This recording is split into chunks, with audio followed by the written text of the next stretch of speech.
See a bard in the corner. Hi everyone, it's Bardic Whispers here, and I'm going to make another quick build player character for you. Today I'm going to be picking a Drow and a rogue as the class. Very cliche, I know, but I'm seeing with the sort of the randomization of the role that we'll throw up, we might get some a little bit of intricacy and a little bit of nuance, or maybe even able to sort of break that sort of cliche of a dark, mysterious, brooding, roguish kind of character. So inherently, Drows are roguish, mysterious, dark. I think they're an interesting variant of the elves, but you know, I've got a colony of Drow in my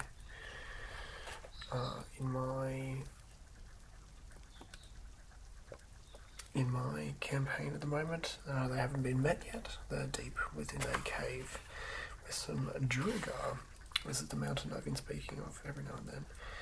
I'm also thinking of talking about my campaign, my world. It's an amalgamation of Eberron and the core things and some things that are in my head, so keep an eye out for that. I might do a larger read-through of what has been happening in my space. Now, I cannot read and talk at the same time. 1, 2, 6 elves. So I'm just going to go through Drow a bit more specifically, and then we'll jump into the character build. So, 1, 2, 6. There we go. Elves, Drow. Children of Olorth. The Drow worship Olorth, a deity who resides in the abyss, known as the Spider Queen, or the Demon Queen of Spiders. Creatures of darkness, the Drow have lived underground for so long that they have evolved to their surroundings. They can see the dark, however they can no longer stand sunlight. When slaves are in short supply in the Underdark, the Drow send raiding parties to the surface to capture humanoids under cover of darkness. Underdark cities. The Dark Elves build fantastic cities in enormous caverns where food and water are abundant. Drow magic armor and weapons. Drow wearing 1 chain plus carrying a short sword. Drow elite warrior, 2 studded leather. Wearing 3 scale mail. AC 19. Matriarchal rule, cutthroat politics, arms and armor, Drow magic, Drow mage. So let's just go with the standard Drow. So it's very spiders and whatnot. So, you know, your Black Widows and those different sort of spidery kind of names and stuff. So, Drow, chain shirt, 15 armor class, short sword, hand crossbow, kind of the aspects that you get in a rogue. Innate spell casting and sunlight sensitivity, so gives goes into the mystique of the character of a roguish character and stuff. So there's not too much, depending on the DM and stuff. You might be able to pull in the innate spell casting of dancing light, darkness, and fairy fire, 1 day each. So it might be actually cool if you could use that stuff. And that's that. So let's jump. Not too much information on the Drow. I think it's just going to be more in this aspect here. So let us write up.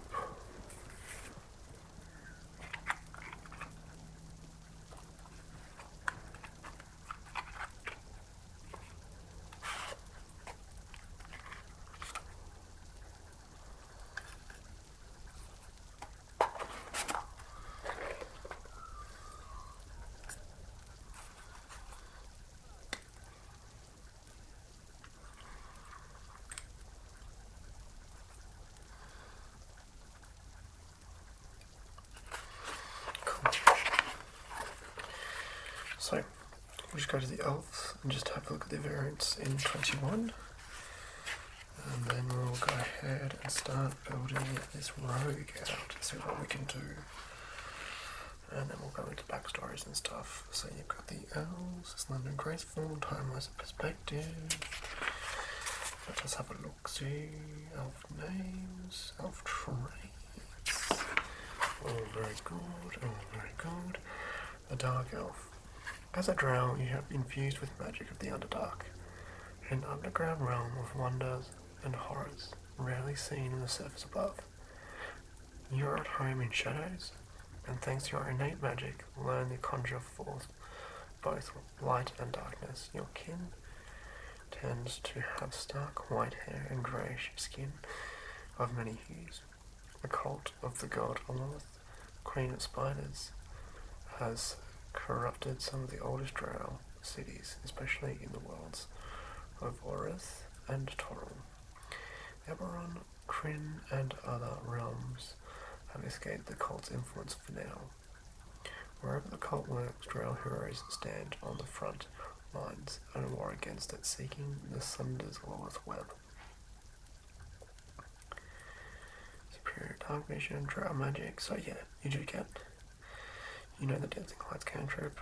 When you reach 3rd level, you can cast Fairy Fire. Sorry, it's in the actual rulebook that you can actually spell those, do those things, which is cool. Now, I think this cold aspect is pretty good. I think it's pretty good. We might look into sort of doing sort of a converse thing to that, but we'll have to see. So it's not too much there, but I thought of a name for this. So we're going to have Drow rogue called Deshur. That is spelled Deshur, Deshur.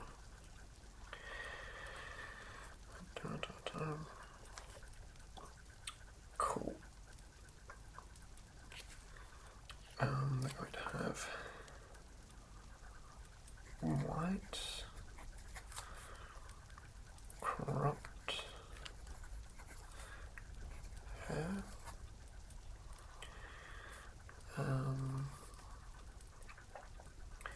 and dark purple grey skin.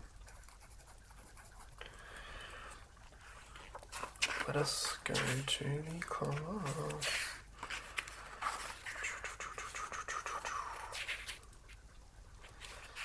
This is a druid fighter. Let us keep going. Monk, paladin,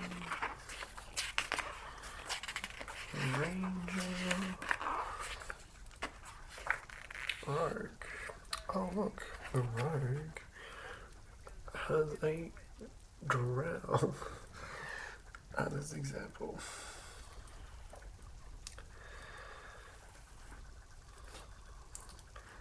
Signaling for her companions to wait, the halfling creeps forward through the dungeon hall. She presses an ear onto the door, then pulls out a set of tools, picks the lock in a blink of an eye, then she disappears into the shadows as her fighter friends move forward to kick open the door. So the lockpicks, lurkers, and everything like that.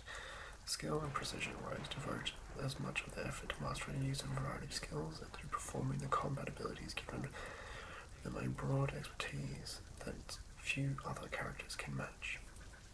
Shady living, every town and city has its share of rogues. Most of them live up to the worst stereotypes of the class, making a living as burglars, assassins, con artists. Often these scoundrels are organised into thieves' guilds or crime families. Plenty of rogues operate independently, but even they sometimes recruit an apprentice to help them in their scams and heists. Creating a rogue. As you create your rogue character, consider the character's relationship to the law. Do you have the criminal past or present? Are you on the run from an angry thieves guildmaster, or did you lead the guild search for bigger risks or a bigger reward?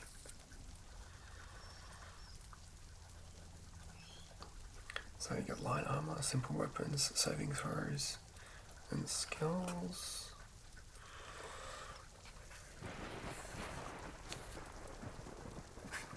So some of the aspects here, we've got the equipment, a rapier or a short sword, a short bow, and a quiver of 20 arrows, or a short sword, a burglar pack, a dungeoneer's pack, leather armor, 2 daggers, and thieves' tools. Expertise, sneak attack, thieves' cant, cunning action, rogue-ish archetype, elusive, slippery mind, evasion. Beginning at 7 level, you can nimbly dodge out of the way of certain area effects, such as a red dragon's fiery breath or an ice storm spell. When you're subjected to the effects, it'll allow you to make a dexterity saving throw to take only half damage. You instead take no damage if you succeed on the saving throw, and only half damage if you fail. This is pretty cool. Blind sense. Starting at 14th level, you are able to hear. If you are able to hear, you are aware of the location of any hidden or invisible creature within 10 feet of you. Great strength, mental strength, slippery mind. So roguish archetypes. I think a changeling also would be really good as a drow, as a rogue. So I might do one of those soon as well.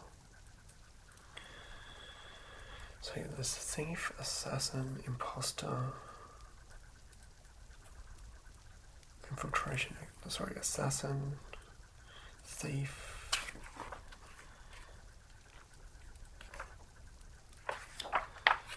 and arcane trickster. I'm going to do assassin.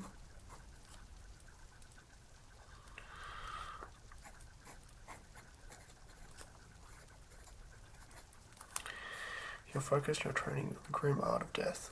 Those who adhere to this archetype are diverse: hired killers, spies, bounty hunters, even specialized anointed priests trained to exterminate the enemies of their deity. Bonus proficiencies, disguise kits. Level 3, assassinate. Starting level 3, you're the deadliest when you are dropped 2 on your enemies. You have an advantage on attack rolls against the creature that hasn't taken a turn in combat yet. In addition, any hit you score against a creature that is surprised is a critical hit. So,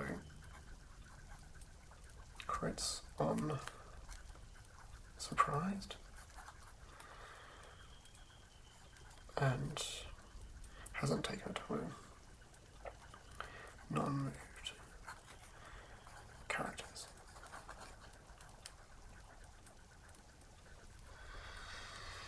Full trace and expertise. You must spend 7 days, 25 combats to establish a history, profession, and identity. And you can establish an identity. For example, you might acquire appropriate clothing, letter of introduction, official-looking certificate. Establish yourself as a member of a trading house. There's also Death Strike. Starting at 17th level, you become a master of the instant death. When you attack and hit a creature that is surprised, it must take a Constitution saving throw.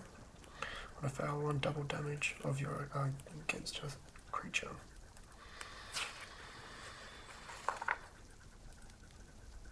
And then you're looking into the spell thing. So I'm going to have an assassin. So Deshur, the spy, assassin. Let's go with some character details and inspirations and backgrounds. So 1, 2, 1. I'm just going to go through the plane noise because this is a little bit annoying. I've tried to go through just so many planes. There's criminal, charlatan, entertainer, folk hero, guild artisan, Noble, Hermit, Outlander, we've done Outlander, Sailor, Soldier. I'm going to go with sort of a classic soldier, so soldier plus spy for the roguish assassin. Thinking James Bond, so maybe the sort of the voice is a little bit prim proper, very tight and clean, so it's like, well, it's very elementary, my dear. It's just going in, killing everyone in the room, and then getting the information and giving out. I don't really see any problem there. A little bit, not aloof, but like distant, just tight, lockjawed, uppity kind of thing. I kind of like the idea of like them being sort of like saying, so uppity instead thing. I think they'd call everyone darling, so if male, female, anything in between, would just be like, well, darling, this is simply just going to be the way it is. I'm going to pick that lock, lickety split, everything's good. And if there's a few people we have to murder, there's a few people we have to murder. It's not really my problem. Cool. Cool, so soldier, war has been your life. So you've learned basic survival techniques, perhaps you're a member of local an organisation you're a part of. Athletics and intimidation as proficiencies, tool proficiencies, any type of gaming set vehicles, land. Let's go with specialty. During your time as a soldier, you get a specific role. So let's go D8. 7. Standard bearer. Cool, standard bearer. What I'm going to do is actually have them as unrecognized. Their ranking is unrecognized because they're a spy. So they're just sort of like, are they still working for the military? They were never properly discharged in any way. And the files and the documentation aren't necessarily anything to back up that suggested characteristics. Let's go with D8 with personality trait. I'm haunted by the memories of war. I can't get the images of violence out of my mind. PTSD.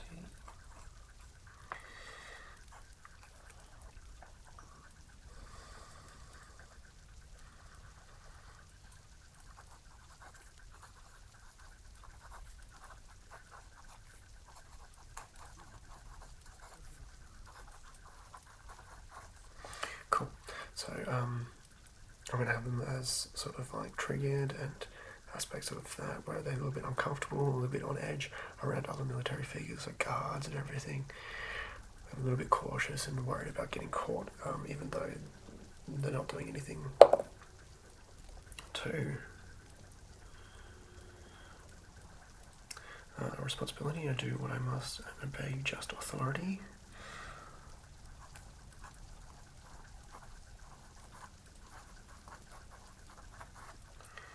I would quickly lock back into like anyone that has like a higher rank or authority figure. I would quickly lock back into step and do as they command and work through.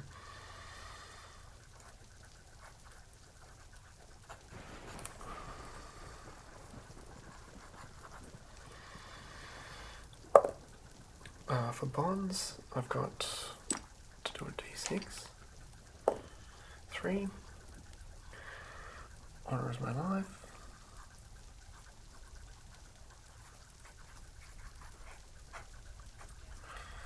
So, uppity and proper.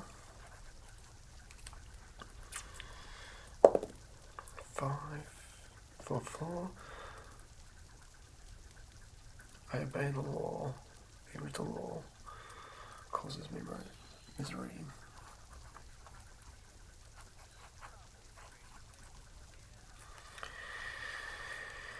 So, I'm going to have that as sort of like they obey the law, but what I'll have is a clause there is where they obey the law unless it's considered in sort of war times or they're in battle, then lore is sort of thrown out the window and stuff. So, just to recap, this is a roguish assassin soldier. Unknown rank to only those, the only people that know the rank are those that are close to Deshur. They obey and are they're a little bit fidgety and a little bit uncomfortable around peer military people or lesser military people. Whereas if you have a higher rank or a guard or anything, they will quickly obey and follow law and rules just to make sure that they don't stick out in any other way or anything like that. So make sure they can sneak within the shadows. They're very honourable, and maintaining that honour is very important to Deshur. So that keeps them have a stiff upper lip, proper, well-dressed, militaristic, whenever walking around and not in sort of roguish aspects. They obey the law unless it's in battle or in war times, then laws are for nothing to Deshur. So that's those things so far. So let's try. God, these blanks. So let's just go back to the top.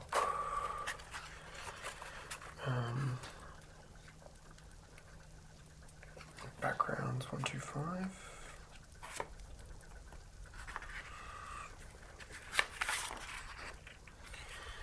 Yes, that's all that is done. So let's, as I do, let's roll up some trinkets to see if we can get some of that backstory up and going. Trinkets. 159. 159 for trinkets. Do the standard 2 trinkets, roll up, and then we'll go from there. 61. Cameo carved in the likeness of a hideous person. I don't know what a cameo is, so I'm going to say this is a little wooden plaque.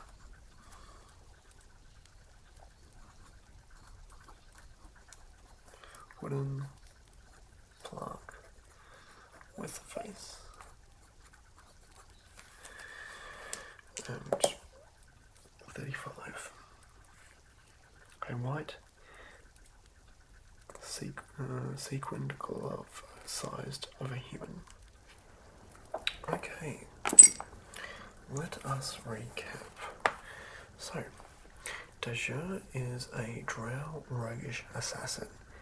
Follows the rules until unnecessarily or they get in the way. Is a little skittish from their past around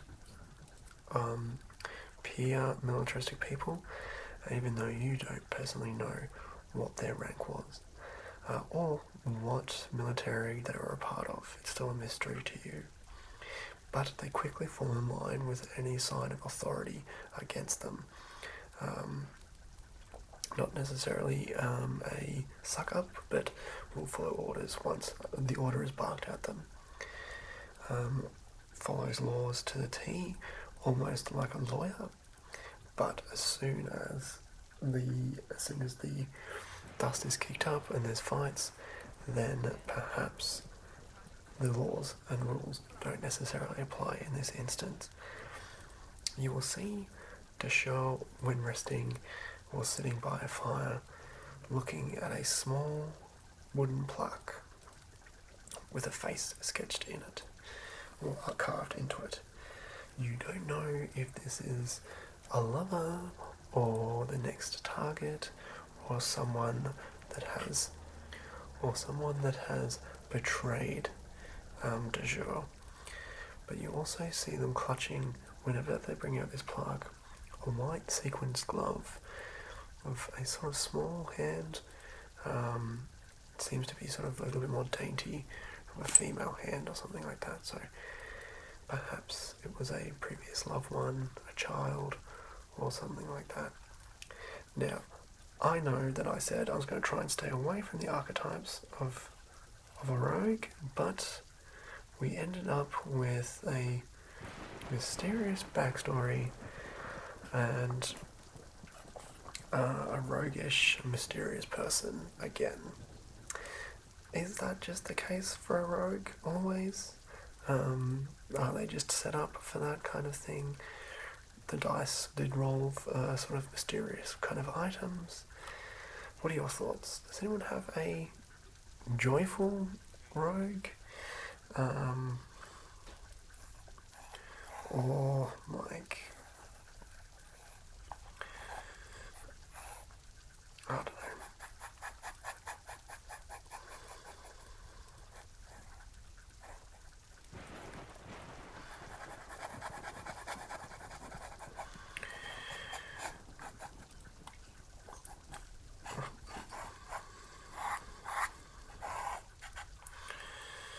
I think in terms of visuals, they're going to have white hair, cloak or a cape. I think they're going to have a very militaristic sort of aspect to them.